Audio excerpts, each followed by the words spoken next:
Hey there, welcome to Board Game Hot Takes, the podcast where we give our immediate reactions to the hottest board games just minutes after playing them.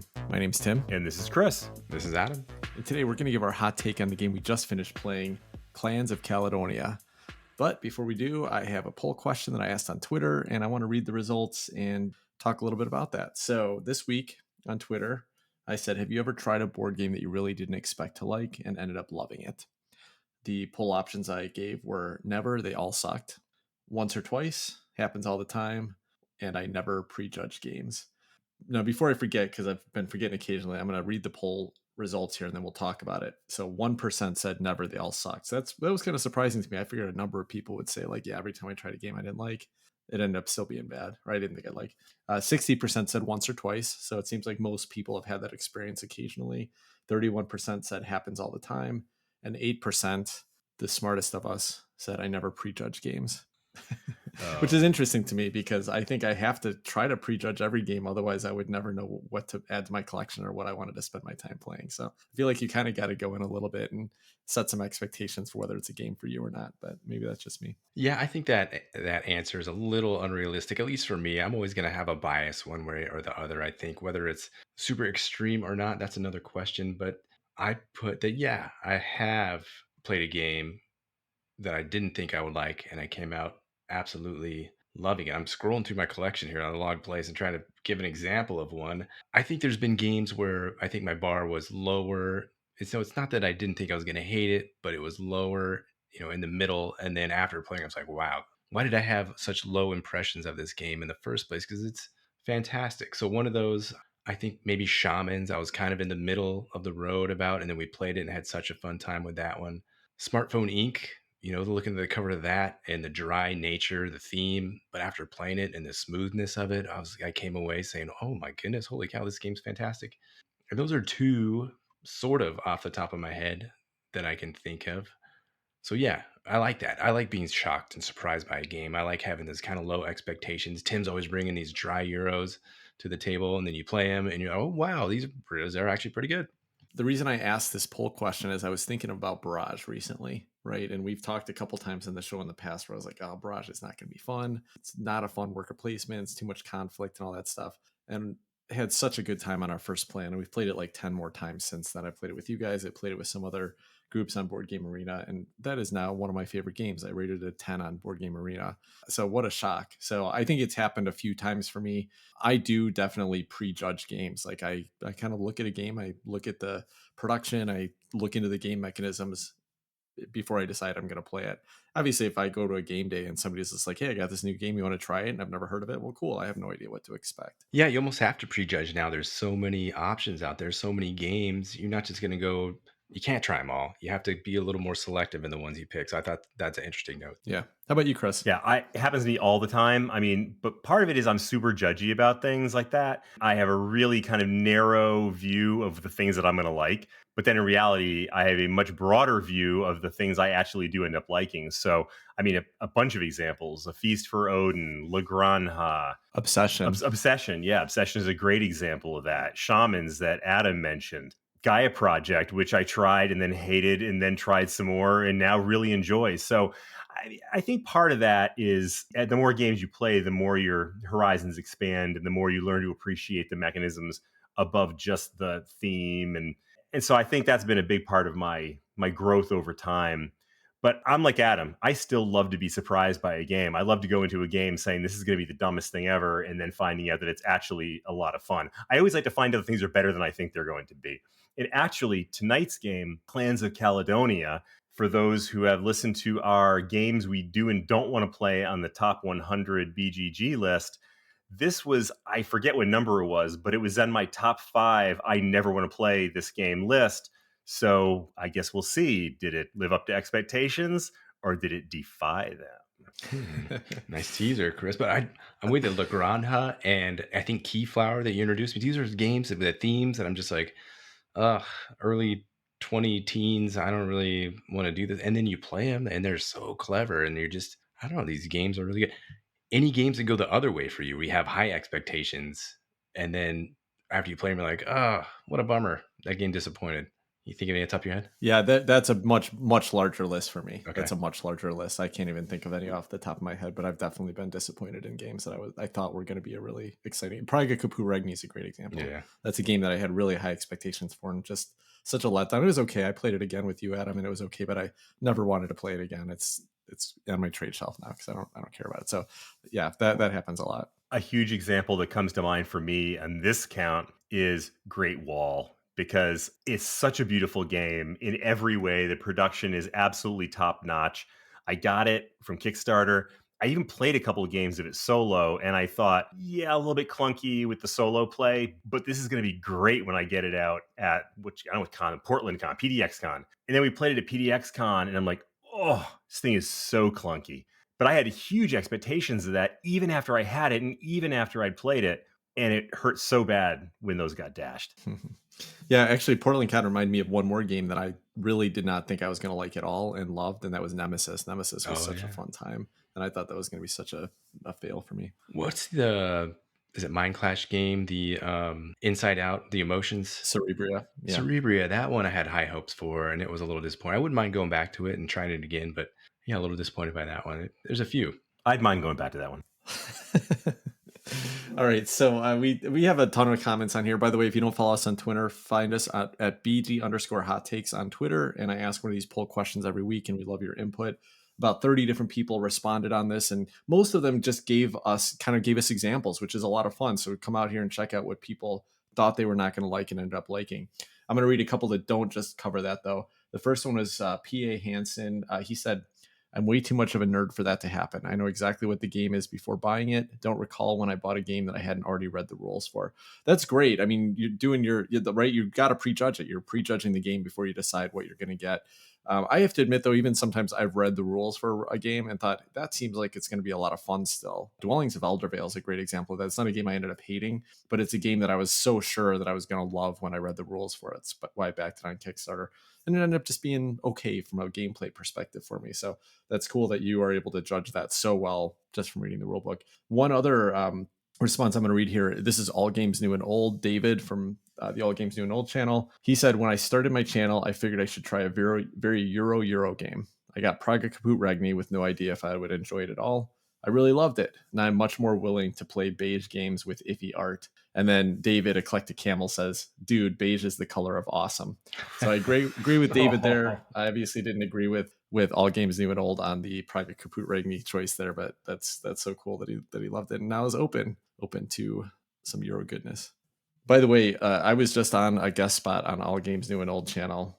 So if you haven't seen it yet, go to the All Games New and Old YouTube channel, and we had a fun conversation where he interviewed me a little bit, but then we had a debate about Kickstarter, and I'm generally an anti-Kickstarter guy. I was forced to make the case pro Kickstarter, so that was a fun conversation. So check that out. Generally an anti-Kickstarter kind of guy.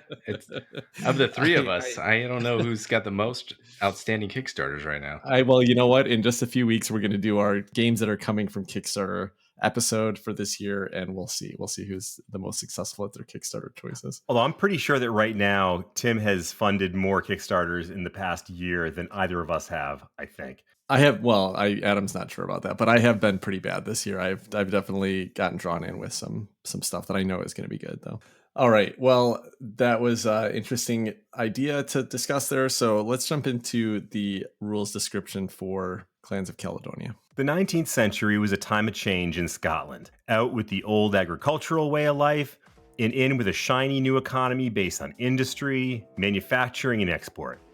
In Clans of Caledonia, 1 to 4 players are Scottish clans looking to ride this economic wave to fortune and glory by producing the finest export and trade goods in the land.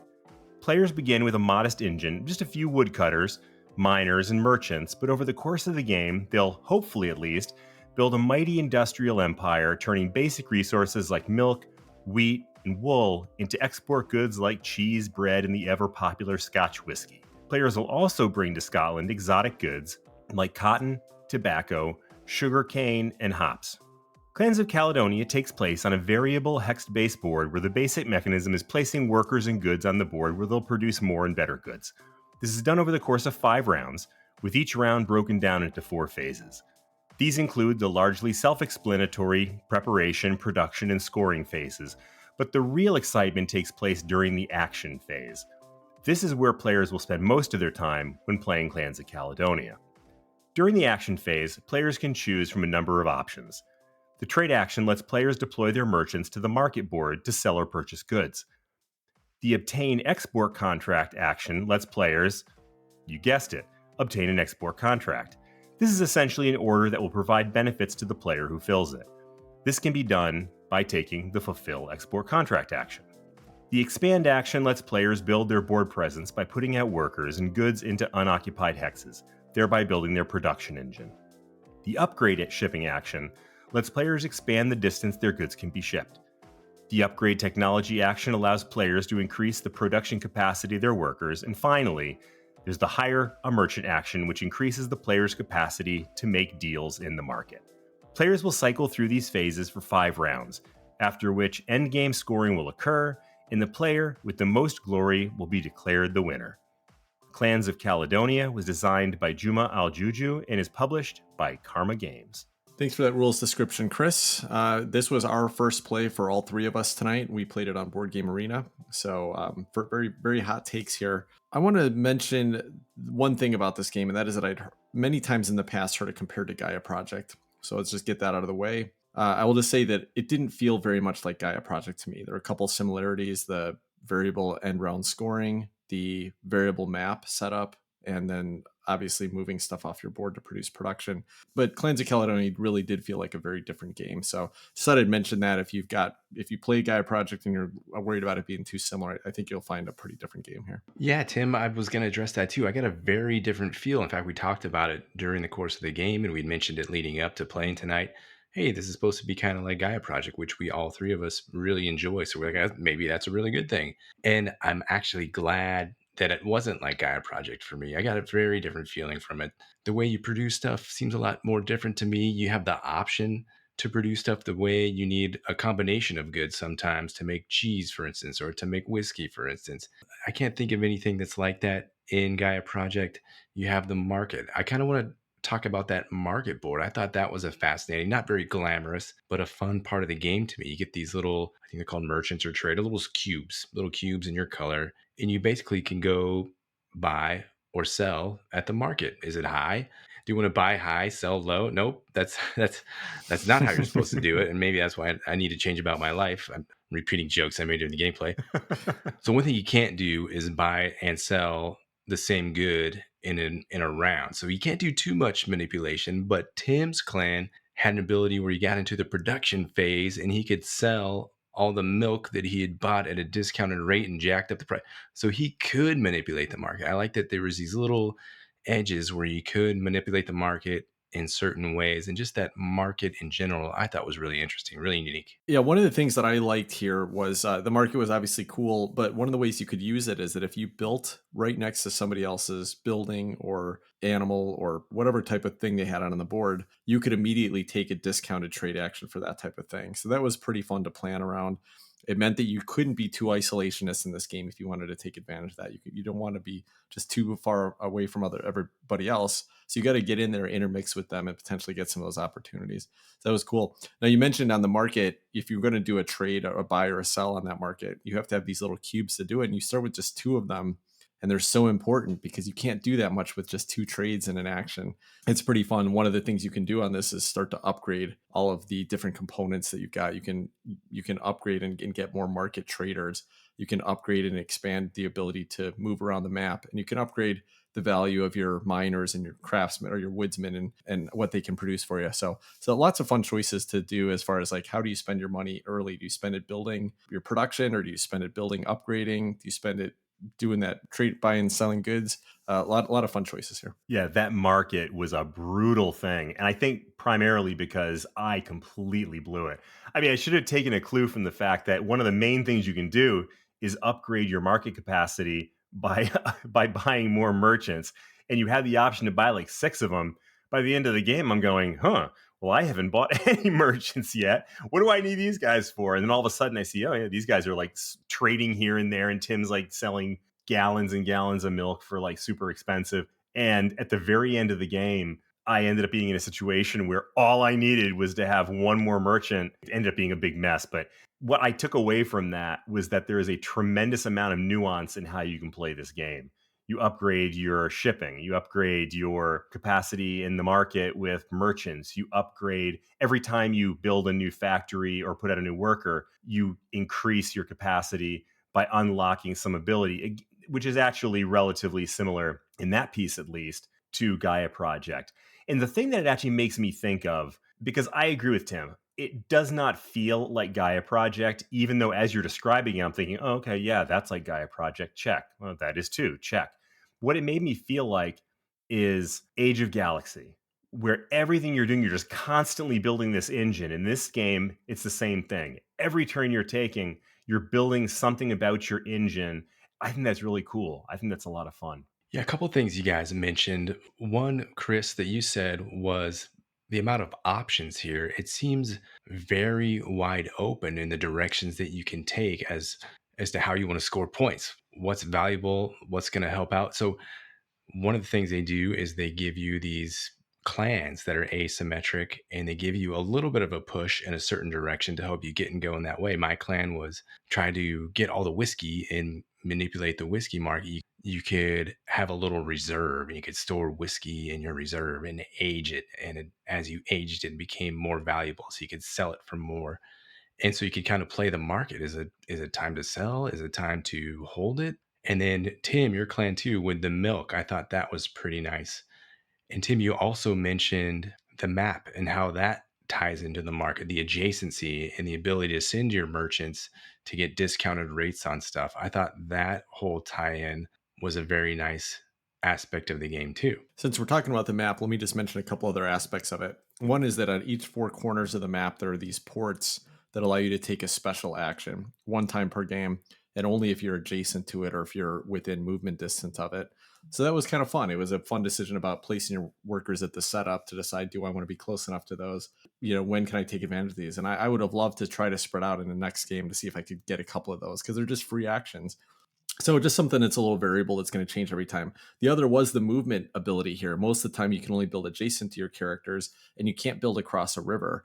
So as you start to upgrade your movement ability, first you can start to build across a river. So that's fun.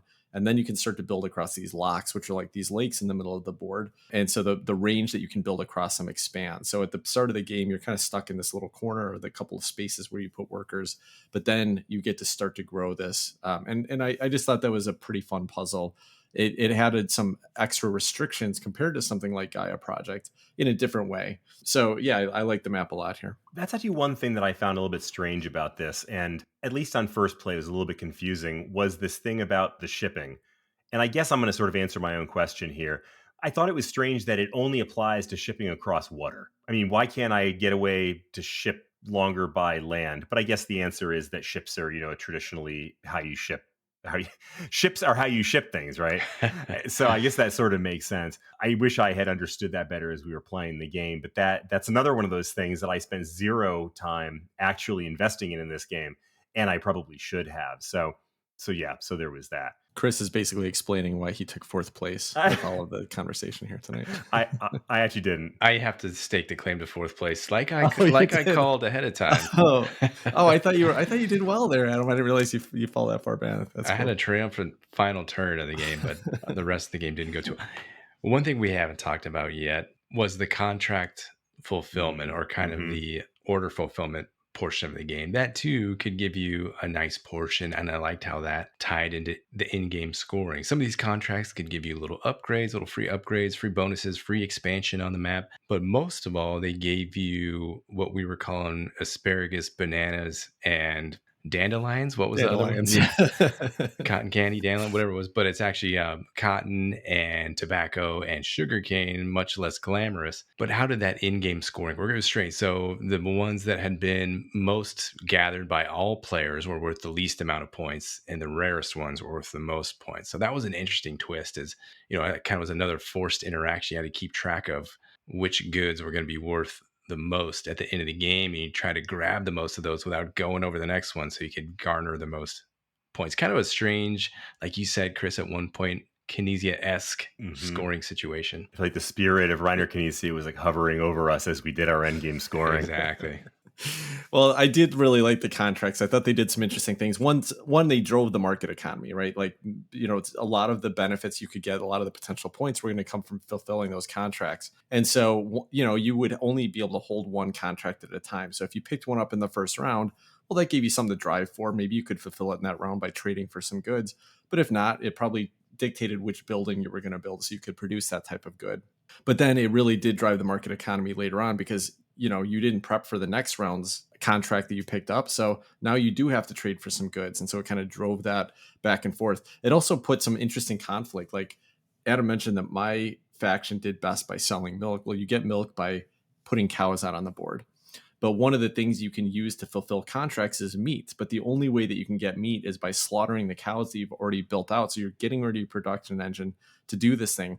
And I, not fully understanding it, the first contract I picked up required, or the second one I picked up required 3 meat. So I put 3 cows out on the board to start producing milk so that I could sell it at a the highest rate. And I had to slaughter all my cows. But it made some really fun decisions. Plus one of the end round scoring benefits was for having the most meat on contracts. So I had to fight with that, but it worked out. It was fun to play towards all those little things. So yeah, I thought the contracts were great. I think it really kept you from kind of going in one direction and just like pursuing one strategy. You kind of had to deal with the contracts that were available and think about which goods were the most valuable when you were selling it, so you could try to take advantage of that. Pretty cool system. One of the things that I really liked about the contracts, and I wish that I had used it to better effect, I think I would in future games, is how they change in price over time.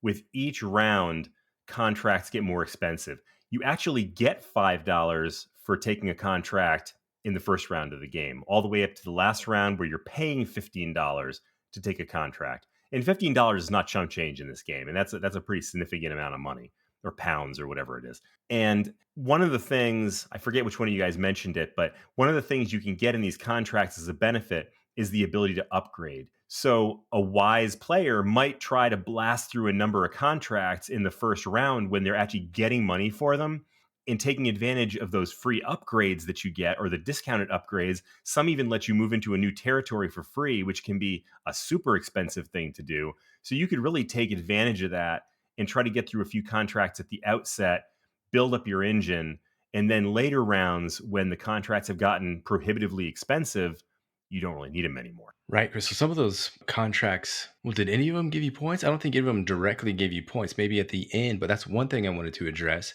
is the point scoring, the glory in this game. How do you get glory? Going through, you could get some minimal points round by round by round. There were these little goals, kind of a la Gaia Project or a la Barrage, a few points here, a few points there, a lot less.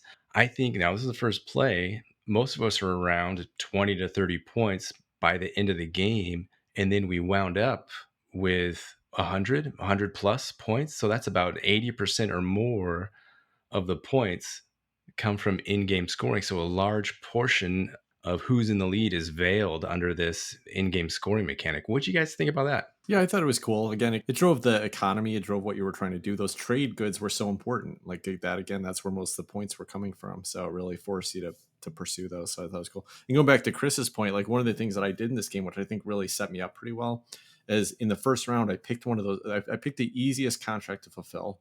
And I happened to start with one of the goods I needed, and I just had to trade for one more good. So I was able to fulfill one of the contracts in the very first round, and I get paid $5 to take it. So once I fulfilled it, got some coins for it, and then I immediately bought another one, which got me 5 more coins. So that was really fun. It wasn't super lucrative contracts; they were pretty simple, but they at least got my engine going a little bit and moving. So some fun choices there. One thing I just want to go back to, we kind of touched on it, but I think it deserves a little more attention, is the individual asymmetric clans.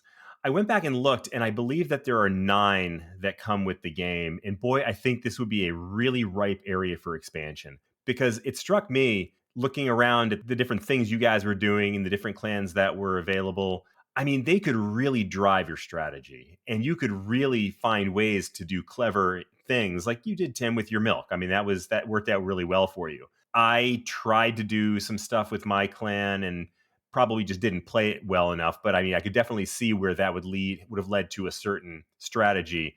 And like, I'm fascinated with how do you take these clans and then optimize that ability. And so I think it was a very effective way of dealing with a relatively small but very meaningful level of asynchronicity. I have a tiny bit of concern about the asymmetric clans here, mainly just because I feel like they might drive a strategy too much. Mm. And they're so simple. So like Gaia Project, again, a great example here with asymmetric starting powers. But it feels like, yeah, they give you some things to drive, but they really kind of drive the options that you're pursuing. Like mine, it felt like I had to do one thing or I was wasting my time, right? I had to make cows, I had to buy milk cheap. And if I didn't do that, I was just throwing money away. So that's what I did a lot of the game. And I ended up winning from it. And I don't really like that it kind of put me on rails that much. I still get to play around with other stuff in the strategy, but I had to do that one thing. So I didn't love that. I did notice there's an advanced variant in the rule book for drafting the clan, or not drafting, but bidding on the clan. So essentially, if you feel like one's overpowered, you can bid and kind of bid more money. So you're kind of giving up some, I don't know, points or money or something like that to start with one of the clans. And I don't even know if that's necessary. Maybe it is. When you play it enough, you'd know if there were ones that were overpowered or not strong enough. I just, I feel like maybe it kind of forced you down a specific path. Like Adam, you were pretty much forced to go down the whiskey path to be successful. It seemed like it was driving you that way, right? I like asymmetry, and maybe this game benefited from it, but I don't know that I like the way it handled it. I want the clan that sends me down the whiskey path. On a first play, it was nice to give me some guidance, which direction to go. But subsequent plays, you're right, Tim will be like, oh, I have this clan that I have to do the milk thing. Here we go. It's going to be milking it up. So yeah, it could be a little too directive. I agree. Yeah, I can see what you guys mean. I'm really interested to play some more of this game and see if that plays out that way, because I can see your point. All right, well, let's talk about the production and theme in Clans of Caledonia, and I'll just start and say that I think that the theme really carries through here. I feel like almost everything you're doing has a nice thematic tie. The way that the production works, that you can only produce cheese if you've got milk, and a cheese factory. You can only produce whiskey if you've got wheat and a whiskey factory. You can only get mutton for trading if you've got a sheep. You can only get meat for trading if you've got a cow. Lots of really fun little thematic elements that they managed to tie into the gameplay, I thought. Yeah. Let me just point out that the things that you just mentioned were all kind of more mechanics than they were really. No, that they were thematic though. Yeah, I guess. I mean, so my beef with this is not in. Okay. Let me take a step back. There's some dryness here for sure, but I agree with what you said. The things that were on the board were thematic. My problem with the production was that the pieces all look so similar to each other. I mean, wheat is basically a big square thing. Whiskey is a big square thing. I mean, a cow, somebody called it a bear, and there's like, you have small bears, which are sheep, and large bears, which are cows. Really, there should have been some differentiation between the pieces. I think that could have been done better.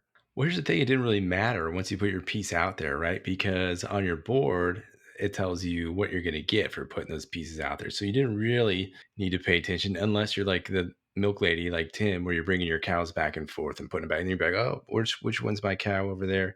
But I don't know, Chris. I'm just looking at it now, and you got the cheese. It's like a little cheese wedge. You got the wheat. That's like a little, I don't know, square thing. A bale of wheat. You got the bread that looks like a piece of toast, and you got the whiskey that one does look like a square thing. That one does kind of look like it. Yeah, right. Yeah, okay. So some of them do, but at least the cheese wedge is a triangle. So they tried a little bit. I don't know. What kind of discount do I get by putting my person next to Tim's small bear? I bet you that you can get some upgraded components for these bits that have like stickers on them, or I don't know, screen printed minis or something like that. That would help. Yeah, overall, I thought that the production looked nice on the board. I mean, thematically, this isn't exciting farming in the Scottish countryside. Not exciting. I've got a couple other Scottish countryside farming games, and I honestly don't ask to play them very often, even though mechanically they're great games, just because they're not very exciting.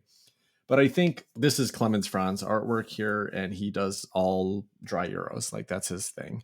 And this is one of his better looking ones, I think, just because of the pretty green countryside with the locks running through it.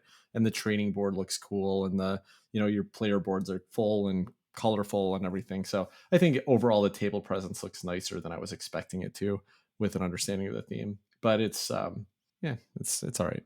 Yeah, it's all right. What else can I say? The art here, it shocked me when I saw that the artist was Clemens Franz, because it didn't stand out to me when I was playing as adversely, super off-putting or anything like that. It was pleasant, I guess. If you look at the map, it's super clean. You can tell where the mountains are. The mountains are mountains, and the forests are forests, and the plains are. It's very clean in its presentation, and the player boards are simple. So it has that retro-y kind of look and retro-y feel to it. And yeah, nice job, Clemens Franz, for not drawing like a creepy guy on the front. I haven't really looked at the front enough to know if there's any creepy looking, oddly shaped, misproportioned. And I'm probably being too harsh. I can't draw that well. So what do I know? Wait, have we set the bar so low that you succeed if you're able to draw mountains that don't look like a forest? I mean, come on, guys. Like planes had some spikes in a game that we played not too long ago. Yeah. Can I call out, though, that there are at least the same number of women depicted on the front of this cover as there are of men, but less so than sheep. So, I mean, that's a step up in the right direction. It's a win in one and a loss in another. And I guess, did people in Scotland actually go out and do their yard work in kilts? I thought kilts were kind of like what you dressed up in. I don't know. I've never been to Scotland. I'm not Scottish. Obviously, Clemens Franz knows this about Scottish people. I guess. They do farming and they wear kilts. I suppose so. All right. Well, let's jump into our final question. That is, would you request to play this game again? I would request to play this one again. Right now this isn't after I played Barrage. I was like, I want to play that game again, and now I'm obsessed with. But is this going to reach that level of obsession for me where it's all I want to play? No, definitely not. But if this was out at the table, I'd be, oh yeah, I know that game. That game's pretty fun. I'd like to play that one. And now as I'm talking through it more and more and more, the fact that it's on Board Game Arena, yeah, I'll probably play it 2 or 3 or 4 more times. But no, there's other games out there that I far, far prefer. But I don't know what to say. This game isn't a bad game. I really enjoyed it, and I think there's a lot to explore here. So yeah, I'm a little mixed on it. I said initially I'd request to play it again. I'd probably request to play it again 2 or 3 more times, and I think it would fade away into the dry Euro game, pre-industrial revolution theme. That's where I sit in with this one. Yeah, just a couple notes about this game that surprised me a little bit. One is that I don't hear this game talked about a lot. When it first came out a few years ago, I heard a couple reviews on it. Don't hear it mentioned much. I don't hear it mentioned in top 10 lists, anything like that. This game is sitting at number 52 on the BGG top 100 of all time. This game clearly still has a lot of fans. It's highly ranked, and people are still talking about it, still recording plays, or it wouldn't be staying up that high. So this game is more popular than was visible. But I also wanted to call out what Chris brought up at the beginning of the show, and that is that when we did our episode that said what games do we want to play this year, this was my number one. This is a game that I'd heard good things about, and I was excited to try it. So yay, I finally got to try it. And then Chris brought it up on his list about being one of the games he did not want to play in the BGG Top 100 this year. So I thought that was really funny. I won tonight. I got to get a game played that I really wanted to get played. I really like this game. I think it's really fun. I would say that it probably hit my expectations. I was excited to try it. I thought the mechanisms were really fun here. I feel like by the end of the game, like halfway through the game, it was one of those games where I was like, wow, this is really cool, because the discovery of like, hey, I just got to do this thing. Oh, now I see how this income works. Oh, I got this bonus.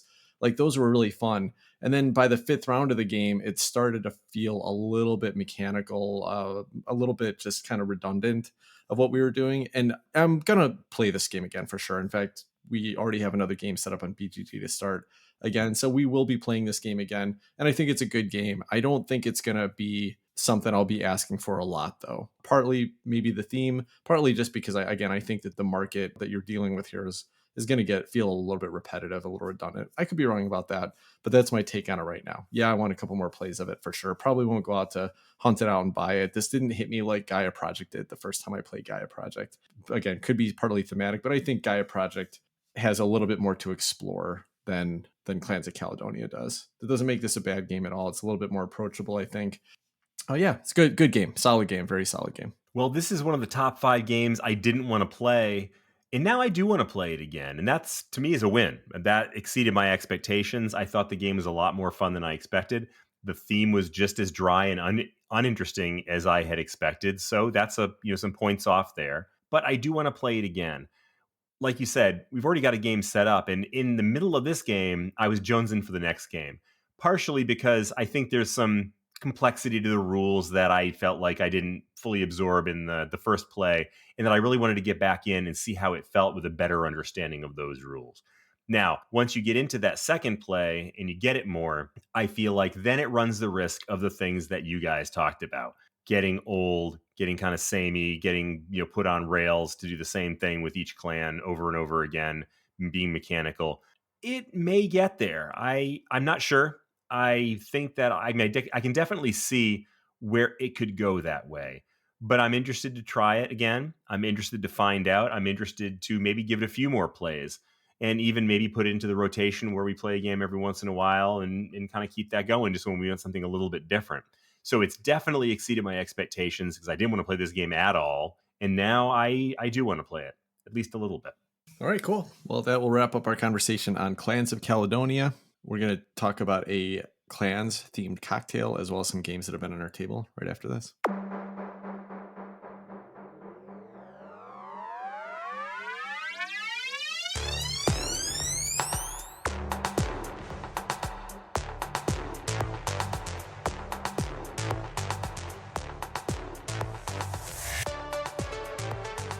All right, welcome back, Chris. What do you have for us tonight? So every once in a while, one of our games tosses me a real cocktail softball. Brass Birmingham did it. Beer was the economic and social lubricant of that game, and so a beer-based cocktail, it made absolute sense. Of course I was going to do a beer-based cocktail. Clans of Caledonia did me that same favor.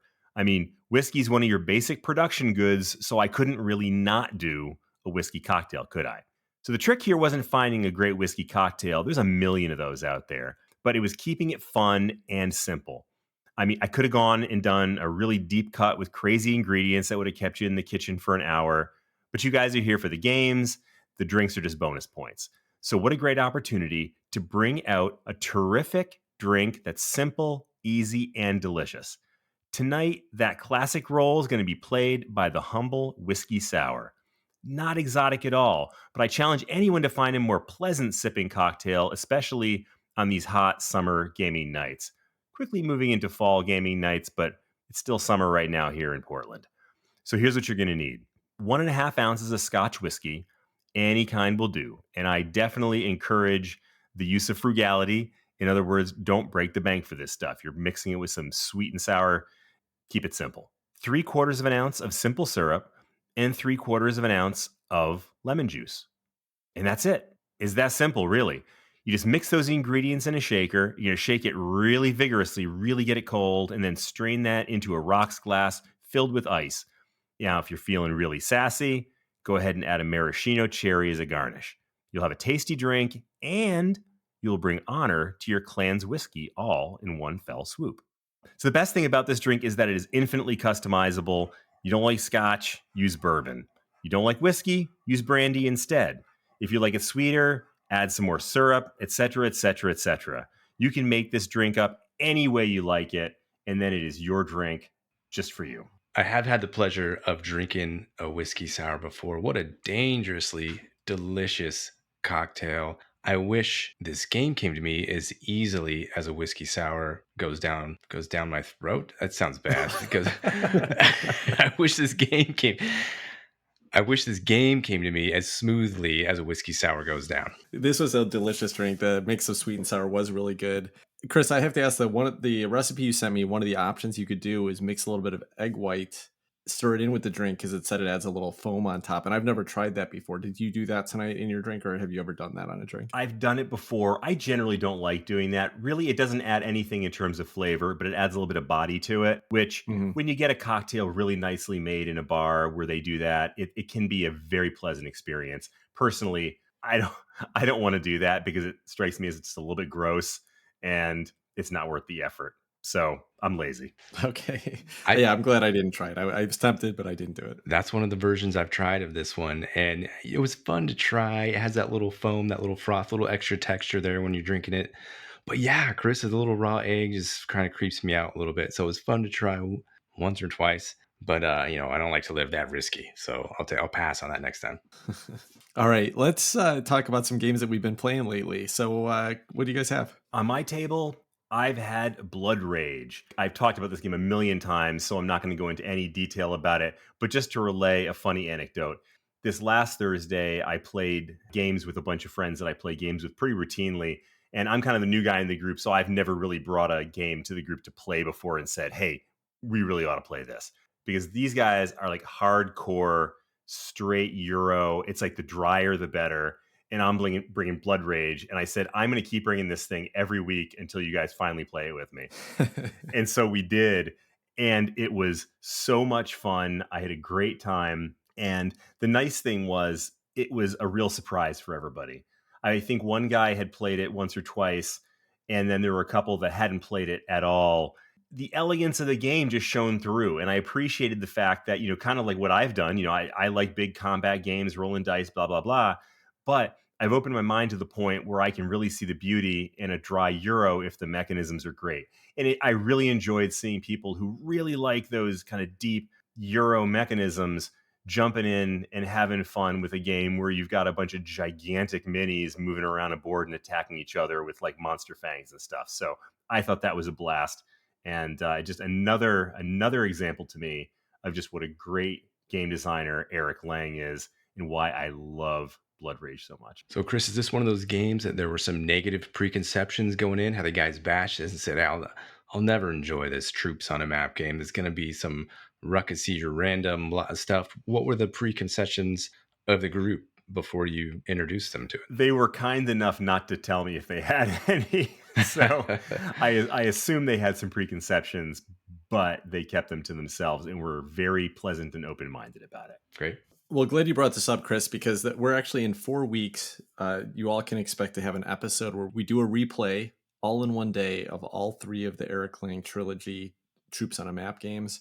And we're going to do a full episode dedicated to kind of revisiting those, talk about how we're feeling about them today, and ranking which ones are our favorites. So really excited for that episode. And this was a great reminder about that.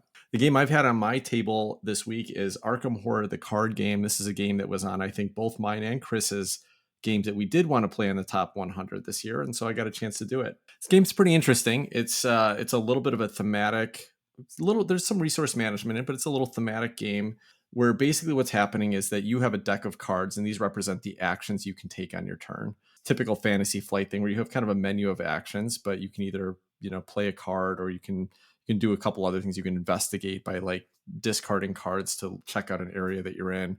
You can take an action on a card. There's a few different things you can do, but the deck of cards kind of gives you the variability in what you can do. You draw 5 at the beginning of the turn, and so that's all that's available to you. But it tells a story, and this is pretty neat. So if you buy the base box, it comes with 3 scenarios you're going to play, and it's kind of a campaign. So the first story starts like this. You are in your office, and the door just disappeared on the wall. Figure out what happened.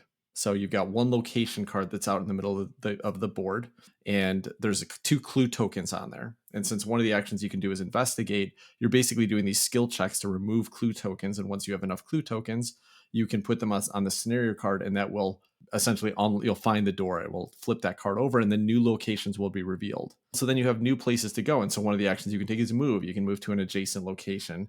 And then when you move there, something may happen. If there some new clues may be revealed. Once you discover clues there, you can get access to other things there. But this is kind of like, Chris, you'll recognize this from Cthulhu Death May Die, where after each player takes their turn, this is either a solo or cooperative game. After each player takes their turn, then you flip over a card off a threat deck.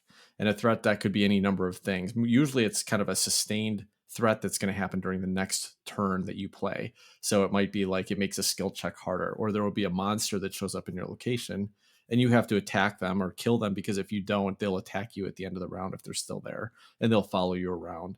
So these threat decks feel a lot like Cthulhu Death May Die from that perspective. But what was really neat about this is that it really did feel like the story was happening as you were kind of moving through your house. That's now, I don't know how it happened in your house where all of a sudden these crazy cultist things are happening there. The scenario ends in 2 ways. Either you die, or there's a deck. You have to get through 3 different cards where you have to achieve different goals. The first one was to discover those 2 clues so you can get out of your office. And then the next one, I forget what it was, but you have to do some other objective. You can get through all 3 cards, then you finish this scenario.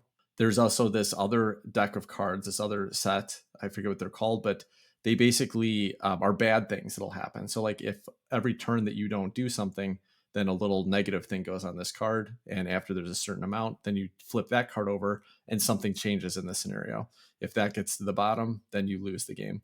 And so what happens is when you finish the scenario, whether you got knocked out, whether you won it, whether you lost it, then there's kind of a story you read at the back of the scenario deck. And it kind of says, this is how you set up for the next round. So even if you lose, you still move on to the next story in the scenario, but you might have some disadvantages. You might have some things that if you did really well, you might have some threats removed from the next scenario. So very fun, very thematic. And this is kind of a deck building game in a way, except you do build your deck a little bit through this scenario, but you start with the starter deck, and that can be constructed. There are some limitations to it about which types of cards you can put in there, how many of each you can put in there, and stuff like that. They give you starter decks in the box. It was really easy to sit down and just start playing, but the starter decks have a lot of like kind of weak, clunky cards in it. So after I completely failed on the scenario my first try through, I went back and I deconstructed the whole thing, and then I sorted through all these other cards that were in the box and kind of made my own new deck with it. And that was fun. It was fun that I got to put a little touch on what was going to potentially come up. But then after you beat a scenario, you get experience points for defeating certain threats or for accomplishing certain things in the scenario. And you can spend those at the end of the scenario to swap out some of the cards in your deck with stronger cards that are only available with experience points. And so now my deck is just a little bit stronger for the next scenario. So it's fun. It actually does the one thing that I think was missing in Cthulhu Death May Die, which is put stakes on the individual scenarios that you're playing that will carry through to future scenarios. Like, with Death May Die, it's just like, just pick a scenario you want to play and you play it, but it doesn't matter. I like this where it's like, I'm doing this thing, and then what I do, how well I do, dictates my success in the next one or the risks that I'm going to deal with the next one. This game's really fun. I've only played it a few times now so far. I played to the second scenario in both cases, lost miserably in both cases. So I haven't actually even gotten to the third scenario in this game. I've only played solo with one character, but you can actually, some people recommended online to me that you should play, if you're going to play solo, play with two characters. So I'm going to try two characters next time. And I'm having fun even just going back to the original scenarios, though. Even though I kind of know how the story progresses, the challenges are still there. The events are going to change a little bit. Really fun. This is what they call a living card game. So once you kind of beat the scenarios in the original box, you can keep replaying them. But if you want new story, they sell like little expansion boxes that will have 3 to 5 additional scenarios, but they all play out as a story within that scenario. So it's kind of fun. It's like you're picking up a sequel and your characters get to move into the sequel and keep moving through it. So I suspect, because I've had a lot of fun with this, I'll probably pick up at least 1 or 2 expansions and just kind of see where the story goes and whether characters get introduced and things like that. Really fun. I'm glad I played it. I'm liking this game a lot. Hey, Tim, so question for you. With any of these games based on sort of Cthulhu, mythos, Lovecraftian horror, these big cosmic things, the whole idea here is you've got to have a big reveal at some point when the monster comes out. It's kind of like the Alien movie. You spend this whole time throughout the beginning of the movie anticipating the big reveal of the monster, and then it comes. How does that play out in this card game? Do you feel like it had the impact you'd expect from something like Cthulhu? Well, as I mentioned, I only got to the second scenario in both of these, so I don't know where the final scenario in this initial story goes, and I expect that there is something like that. But I can tell you, in the very first game, when I was just about to finish it, there is a big reveal that happens, and I won't spoil it. Okay. But yes, and it was a scary reveal, and it crushed me. And so it was huge. And this was even just in the first scenario, which was just like a handful of cards that you're playing, like 4 different locations. And it was very exciting and very fun. And the first time it crushed me. So the next time I built my deck to kind of handle that threat a little bit better. And I managed to beat it by the skin of my neck. It could have gone any direction, skin of my teeth, skin of my neck, whatever. By the skin of my teeth, I just barely beat it. So it was a big reveal and it was exciting. But I got to the second scenario, like I said, twice and got beat pretty quickly in it. So I really didn't get to discover very much into that scenario. So what was cool about it is that each of these stories that I played, just of the 2 of the 3, were very fun and very cinematic. What you're going through when you flip over a card and reread what's on there, they're creepy, they're dark. It really sets a tone for what the experience is like, even though it's just a deck of cards that you're playing with. Yeah, I can see why this is ranked so high and why people love it so much. There's a decent amount of luck in it, but it's still fun. It's still a very fun game. It sounds like a lot of fun. So Tim, while the skin on the hair or the back of your neck was standing up, did this system, does it remind you of any other game? Seems pretty unique to me. Is there anything else like there that you could compare this to that's similar? 2 games. I mentioned Cthulhu Death May Die already. There's actually a lot of similarities, even though it's a deck. It's just kind of a card-based system instead of this whole big, huge board game production that you get in Cthulhu Death May Die. The kind of the flow of the game feels pretty similar there. So I would say that exists. For a card game, it's reminiscent of like Magic the Gathering and just having this deck of card with different things you can do and the timing of when you play stuff. It's not a Magic the Gathering clone or anything like that, but it had some of the same feels to it. But no, I would say those are probably the two closest things for me. Okay. All right, cool. So any future takes today? I have a box sitting on the shelf. This one is called Cafe. Actually, it's called Cafe, as in coffee, the Spanish pronunciation, cafe. So this is a game by, the designers are listed as Costa and Rola, with the artist by Marina Costa. And this art is really neat. It's I think it's Art Nouveau. Maybe one of you guys has it up and can confirm or deny that if I'm getting the art style correct. But it shows these people kind of lounging around in a coffee shop and drinking some delicious coffee. This game is historically based. It tries to be. The theme doesn't shine through too much, I think. I haven't actually played it yet. That's why it's a future take. But the little backstory is, back in 1713, Brazil was under Portuguese control. The king sent one of his guys over to French Guiana to sign some treaty and also to acquire, by some means or another, some coffee beans, which he was successful. I don't know how he did, if he just stole some plants or, if it was amicable deal, how he got these coffee beans, took them back to Brazil. And by 1800, it says Brazil was one of the world leaders in exporting coffee. So with that theme in mind, what you're basically doing, this is basically another card game. The main mechanic is similar to those planning pads in Smartphone Inc., where you're covering up and attaching cards to other cards, and that gives you your actions for the rest of the round, what you're going to be able to do. But instead of erasing it and wiping that out after every round, you just build on that from a little market. You're buying these other cards, and you're going to build your little tableau and fasten together these actions that you're going to take, or maybe it's a coffee bean from a different source that you're going to take. You're trying to fulfill these deliveries, send them out to different towns. Maybe you're going to send them back to Lisbon, or there's a few other towns in Portugal that are listed on here. So it looks fascinating. I was charmed by the artwork. I read the little description. It's a small little box. I'm looking forward to trying this one. I hope it's something special. It looks neat to me. It's something I can take with me on the road and play it when I'm in the hotel room. That is Cafe. So it's got a solo mode then? Yeah, it has 1 to 4 players. It says here on the Board Game Geek that it's best at 2, but yeah, there is a solo mode. Cool. Yeah, I hadn't seen or heard of this game. That little action selection option looks good. Are they little worker placements? So you're basically building out the options you can do for kind of workers, because it looks like they're using cubes on the little action spaces. The cubes are the different coffee productions. So different colored cubes represent the different coffees. Then you're going to try to fulfill different orders and ship them off to different cities. So maybe Lisbon wants this certain type of coffee, and that's hard to fulfill. So you get more points when you send it there. Or maybe there's another little town that just wants 1 or 2, or certain blends. They want this blend of coffee. So depending on where you ship those off to, you're going to get points based on the blend that you deliver to whichever location. Okay, cool. So this is a 2020 release, so not really a future take, but it's going to be a future take for you. It's going to be a future take for me. That's right, Tim. That's right. All right, cool. The one other game I was going to mention tonight, which has just gone up on Kickstarter today, and that is the Fox Experiment. This is an Elizabeth Hargrave design, published by Pandasaurus Games, and it's up on Kickstarter right now. And the game just looks beautiful, and it sounds fascinating to me. The idea that this was a real thing that happened. I think it was in northern Russia back in the 70s, where they tried to create domesticated foxes. They tried to, kind of manufacture them in the same way that dogs were at some point. And that was that wolves and other canines were kind of bred together to try to find the traits that would make good pets. The friendliest ones would get bred together, etc., until we had our domesticated dogs of today. And so they try to do this with foxes. Why? I don't know. Maybe because foxes are cute and everybody wants to cuddle with the fox. So they tried this.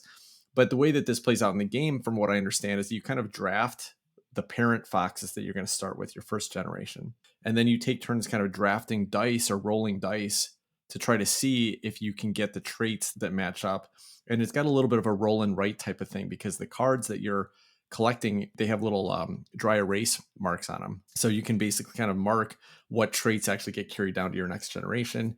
And then the parent foxes die off, you put them away, and the next generation become the parents, and so they've got different dice that you can roll based on the traits that they carry, and you're trying to bring the best traits in. That's about all I know about the mechanism. Sounds really fascinating, but I did want to bring it up because if you're listening right now, next week, our next episode, we're planning to feature this game, so we'll get a chance to play it, and this will be before the Kickstarter ends and kind of give our thoughts. And I'm excited myself because I don't know whether I want to back it, but it sure looks interesting, so we'll see how it plays out. Looks interesting. And Elizabeth Hargrave, is a great designer. I really enjoy all her other games that I've played.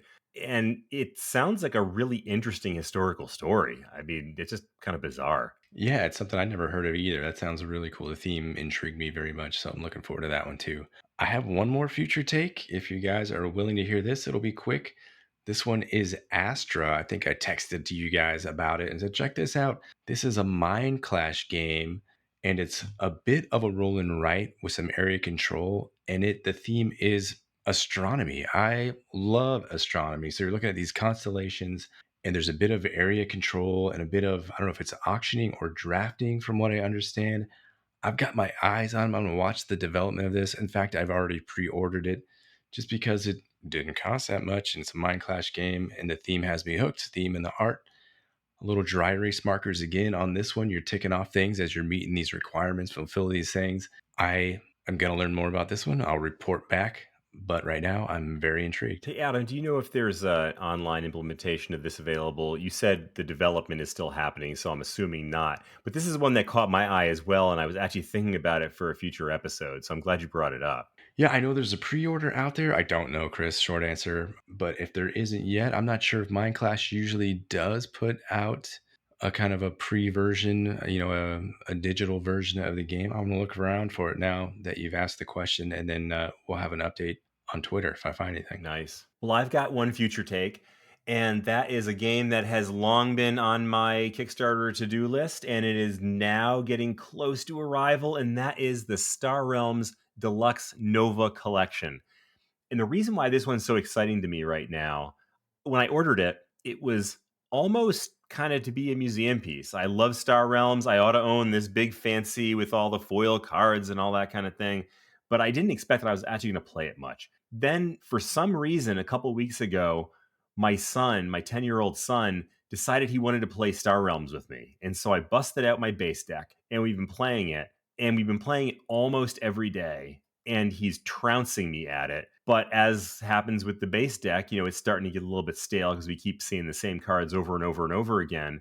And so now I'm thinking, Star Realms Deluxe Nova Collection, lots of cards, lots of cool stuff in there, and a great opportunity to get that game out a whole bunch with my son. That to me is amazing. Now, the shipping on this one hasn't begun yet, not shipping out to backers. It is on a boat from China to the United States. Supposedly, well, actually, the last update I saw said it was going to get here on August 31st. Not sure if it arrived on August 31st, but so it should be here now or should be arriving soon.